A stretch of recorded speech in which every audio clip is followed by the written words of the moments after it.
Hey everybody, welcome back to Dungeon Brew. We are continuing our running Thieves Guild series, and today we're getting into our first job video where we're talking about assassinations. Stay tuned. Welcome to Dungeon Brew. Hey everyone, we are talking about assassination jobs today and the Master Assassin and the jobs that he brings for the guild so that members can go murder people. Joshua, do you want to go ahead and get started with talking about the Master Assassin and assassination jobs? Yeah, your Master Assassin is the guy in the guild who makes the best tea and scones you've ever had. Yes. The Master Assassin, to achieve that level or rank within the guild, to be able to hand out tasks, is going to be showing a lot of promise in a number of different areas. And I think when you play a lot of TTRPGs, because you're engaging in so many battles and just slaughtering people left and right in many of those battles, you forget the full intentionality and consequences that comes behind murdering somebody. And so to have a guy in the role who is either receiving contracts from outside allies or entities or developing contracts himself for who needs to be assassinated within a region or within a realm, that takes a lot of strategic planning on his part to decide, because he recognizes the consequences of those actions. And so he's very particular in the way that he develops those contracts, or he hands out those contracts to guild members to see those jobs fulfilled. And the other piece I want to add into this is that when you're thinking of creating assassin jobs themselves as the GM behind the scenes, recognize that these aren't just one-shot things that you're doing. Every job should be a series of activities and quests in of their own that need to be fulfilled at a social and a what's what I'm looking for? Exploration process in order to fulfill them. That there are a number of steps that should be done. It's not just like walking into the market and shooting Bob and coming back going, got that done, Master Assassin. Who's next? Right. It should really be a challenge, because these are done in secrecy, because there's consequences around them. They're very detailed and well established and planned from that Master Assassin's viewpoint, and he recognizes that consequence that happens by eliminating somebody, because death is a very real thing and it's permanent. Yeah, I like all of what you said there. I think that all that makes sense. I think one of the things that if you're dealing with a Master Assassin for the first time, it makes the most sense that the Master Assassin is an NPC. I feel like this should rarely, and this goes for all the masters we're going to talk about, very rarely will a PC hold this role unless you're doing a very guild-focused campaign where all of your players are involved in the guild in some way, because this is the person who is handing out jobs, right? And generally speaking, you don't want a player character handing out jobs. So just kind of generally speaking, but I mean, it's possible. I think it'd be a fun game, but I think that approaching this from the mindset that your Master Assassin is an NPC that is talking to your assassin or talking to the party and saying, this is the mark, this is who we need killed, go do it. And they may give some information. So they may say, listen, we know that, this orc has left the region. He was here a week ago, he's gone. He's fled because he knows that his life is in danger. You need to go hunt him down. And this, I think, is some of what you were talking about, where it's that it's not just go kill Bob the orc. They need to find him first. And this is where you get into the social aspects of the quest and the exploration aspects of the quest line, is that they can go talk with people in town and try and convince them, which could take any number of forms, where it's maybe this is just a conversation and they're asking questions. It could be bribery. It could be interrogation tactics of some kind. Exploration, just determining which direction he went, so that you can bring in your ranger or your druid or whoever to try and track him down, figure out where he went. Did he go across the wilderness and back to his tribe somewhere in the Shadow Woods, or is he going to another city? There's a ton of information, or there's a ton of opportunities to turn a simple assassination job into a very long quest line that takes the players from one location to another location across the continent, depending on who the mark is. But that kind of thing can occur within town, too. It can be a situation where they're trying to hunt down somebody in town and fulfill an assassination job, but they need to track that person, determine what their habits are, and then basically what you can do as the DM is come in and say, listen, this is what his routine is. when are you going to kill him? Are you going to kill him in the market in the morning because that's where he spends time? Are you going to try and kill him when he's in the middle of the Senate floor, when he is giving speeches? Are you trying to kill him at home when he's surrounded by bodyguards? Like, you give them all of these scenarios and then try and let the players work it out in terms of which point in this guy's day do they want to try and hunt him down and kill him. Yeah, I think that surveillance piece is extremely important, and you can have a lot of fun with it and provide additional challenges to your players during the course of surveillance. I immediately think of movies like Assassins, you know, Sylvester Stallone and Antonio Banderas, and like all the, and some of those things seem kind of like boring, of like, I have to go do all this research and this surveillance and, you know, look at mannerisms and X, Y, and Z in order to fulfill my contract to the parameters that have been set for me. But as a GM, you can have a lot of fun with that, you know, where there's guards that are walking by that have, you know, that take awareness of certain things. You have to use your, you know, charisma in order to get out of tight situations and make up stories and not raise the concern of those that may catch you in the act, or that kind of see weird activity coming from you and your party as you guys are engaging in it.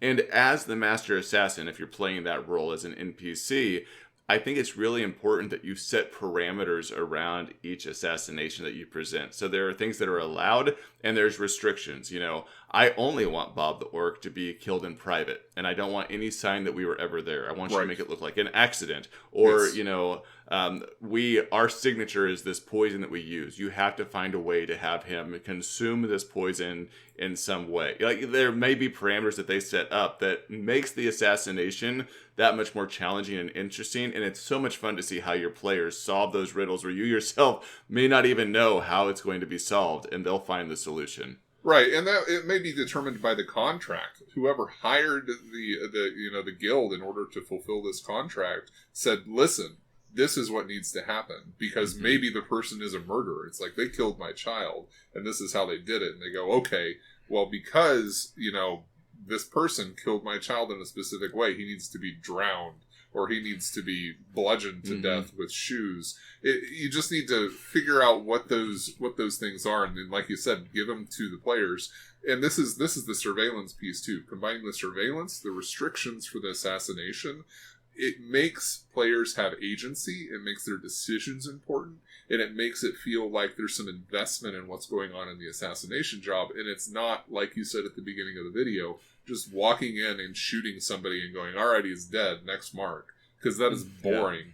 Yeah. And you get through about one of those before you never want to do an assassination job again. And something that you're touching on there, too, that I think is really important, and maybe we've given enough setup here to talk about this a bit, is that player characters themselves can decide to handle those contracts in different ways. And you're going to have to think over the different contingencies based on how they handle it. And the first thing that comes to mind, which is probably in your head too, because we've played this game together so many times, is Baldur's Gate. Yeah, I thought about it. You're given that task to go and kill the guy next door, and you have the option to let him go and feign that you fulfilled the contract by providing evidence of, you know, his dagger, his cloak, or something like that.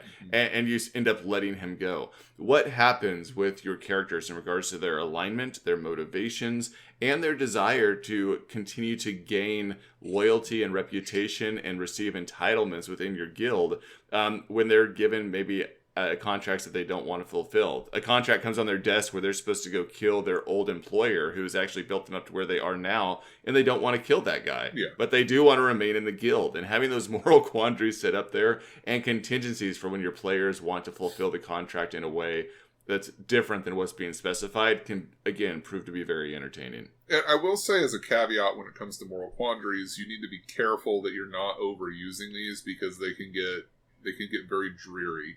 So it's if you're doing a game in which you have a one-off assassination quest, sure, throw in the moral quandary. It's kind of expected to some degree that a player character party is gonna, you know, they're doing a one assassination job for the guild. There's got to be a moral quandary, sure. If you're talking about a game in which there are multiple assassinations occurring and they're playing either in an assassin's guild or they're part of a guild in which they're doing jobs for the Master Assassin, I wouldn't do more than like 1 or 2 moral quandaries throughout all of those jobs, because otherwise it starts to get really, really tedious. So throw it in there maybe in the first couple of jobs, like make the first job real easy, and it's like, yeah, this is fun, let's do another one. Then the next one is like just a hammer blow because they're having to murder a child. You know, play with those options and make sure that you're not throwing hardball every time, and you're also not softballing them in every time. Vary things up to make things interesting and engaging. Yeah, I really appreciate you pointing that out, John. And the other thing that I would add into that to help you be more creative in it is just take a good hard look at your player character's skill sets and see how you can incorporate those into the actual layout of all these little quests that lead up to the finalization of that assassination contract that's been given to them. Do they have skills in forgery? Do they have skills in a particular history, or engaging with people in a particular way, or tracking individuals within a city? How can you make those as being the stepping stones to that final engagement? Yeah, I would agree with that. Yeah, the more variability and versatility that you can provide to incorporate as many players as possible. This is something we've talked about quite a bit with our quest video playlist. Yeah, whatever. We talked about it there when it comes to social quests, exploration quests, and combat quests. We've talked about it in regard to what you were talking about earlier with open-ended quests. Are you giving them an assassination contract with a bunch of information and you don't know how they're going to finish it? Or are you going to give them something that's more hard and fast, where it's like it has to occur at this time on this date in this location? It doesn't matter how you do it. It just needs done. It needs to be in public. You need to murder the person in front of everyone, but no one can see you do it. Go. Yeah. So there's a lot of options on that, but I will say that we've had more lengthy conversations about how to build some of these quests and that type of thing. But this is specific to Assassination, so I think there's some useful information there. Yeah, I would agree. And the only other thing that I can really think of, which you may have more on this topic, is I would just really think about what the consequences are of the assassination in the region or in the group, or retaliations from outside groups that the players or even the guild themselves may not consider, because that can allow you to build your story that can be engaging too. And like I said, death is a final thing. Like it should have consequences at some level. It should be felt somewhere in the game when you're doing something as permanent as an assassination contract within the course of gameplay. And if you really want to play with that concept a lot, don't necessarily make the consequences immediate. I mean, you can. Having some immediate consequences are good. Having long-term consequences are not necessarily better, but I think a combination of those is really good. So it's like sometimes you kill someone and there's this immediate outcry, this uproar, whatever. Sometimes you kill someone and it's like a week later, a month later, a year later, there is this kind of rolling type consequence that came in after the fact that the players don't really feel. They're like, what's going on? Oh, we did this thing and now we're finally feeling the effects of what it is that we did. Yeah, Diane and I talked about this a little bit during our narrative design series that we did on our channel as well, and how you play out those consequences and make them look. But a really good example of this is let's say that you do assassinate this individual on the Senate floor, and the guild themselves wanted this done because this senator was trying to enforce law that was preventing them from establishing trade within the region. But as a result, you may see the rest of the Senate see this as a martyr situation and step up and want to pass those laws and actually create, those... Yeah, it's almost like a self-fulfilling prophecy type situation. And so you can have a lot of fun with, how does it change the course of politics in the city? How do different laws get passed? How does it actually imbalance power in a different way than what you intended? All those types of things can be a lot of fun that end up being long-term situations. Right. All right, so I think, for me, I think that's about everything that we need to talk about with the guild. I will say that one thing when it comes to assassinations is that pay attention to the genre you're operating within. All right, so having a dark fantasy or grim dark fantasy setting when it comes to an assassin's guild is going to have a different feel than other types of fantasy, heroic fantasy or something, which I think you would struggle to get that to fit into place with. But most likely it would have to do with alignment. So heroic fantasy, taking out an assassination contract, you're probably killing somebody bad. You're not killing somebody who's good. You wouldn't have those moral quandaries necessarily. Yeah. All right, well, we appreciate you hanging out with us here again on Dungeon Brew. Please hit that subscribe button, leave us a comment, let us know what else you would like to hear us talk about, and check us out next week as we talk about the Master Enforcer. Dungeon Brew.